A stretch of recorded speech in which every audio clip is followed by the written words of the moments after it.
খেলাপি ঋণ আদায় বাড়াতে অর্থ ঋণ আদালত আইনসহ সংশ্লিষ্ট 3টি আইন সংশোধনের দাবি জানিয়েছেন ব্যাংকাররা।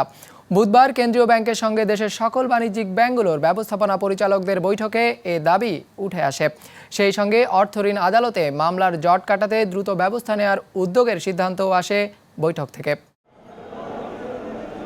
হাইকোর্টে রিট, স্থগিতাদেশ কিংবা অর্থ ঋণের মামলা সব মিলে ঋণ সংক্রান্ত প্রায় 50,000 মামলা এখন আদালতে বিচারাধীন রয়েছে, যার ফলে আটকে আছে 75,000 কোটি টাকার মতো খেলাপি ঋণ।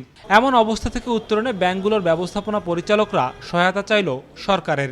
কেন্দ্রীয় ব্যাংকের সঙ্গে বৈঠকে তারা জানালো, মামলার জটিলতায় এক একটি খেলাপি ঋণ আদায়ে 8 থেকে 10 বছর সময় লেগে যাচ্ছে। অর্থ ঋণ আদালতটা কিন্তু একটা ভালো আইন।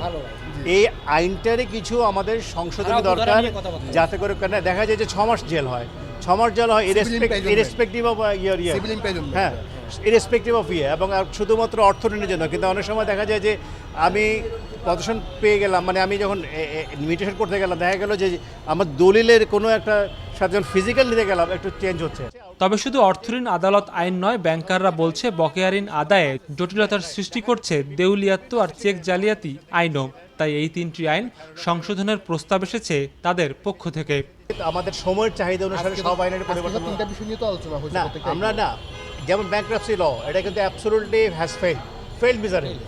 যে লোকটা লোন নেবে সে যেন বুঝতে পারে যে টাকা নিলে টাকা ফেরত দিতে হবে, সেই জন্য আজকে আমাদের ওখানে হাত দিতে হবে। কেন্দ্রীয় ব্যাংকের সঙ্গে ব্যাংকারদের এই বৈঠকে যোগ দিয়েছিলেন আইন কমিশনের চেয়ারম্যান আর বিকল্প বিরোধ নিষ্পত্তি কেন্দ্রের প্রধান নির্বাহীও, যাদের সবাই সময়ের চাহিদা বিবেচনায় এই পরিবর্তনের পক্ষে মত দিয়েছেন। ইতিবাচক মনোভাব দেখিয়েছে কেন্দ্রীয় ব্যাংকও।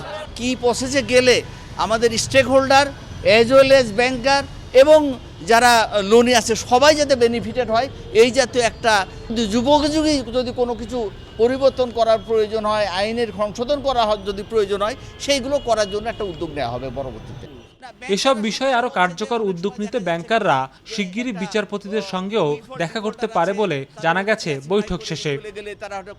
সৌরভ রহমান, বিজনেস রিপোর্ট, মাছরাঙা টেলিভিশন।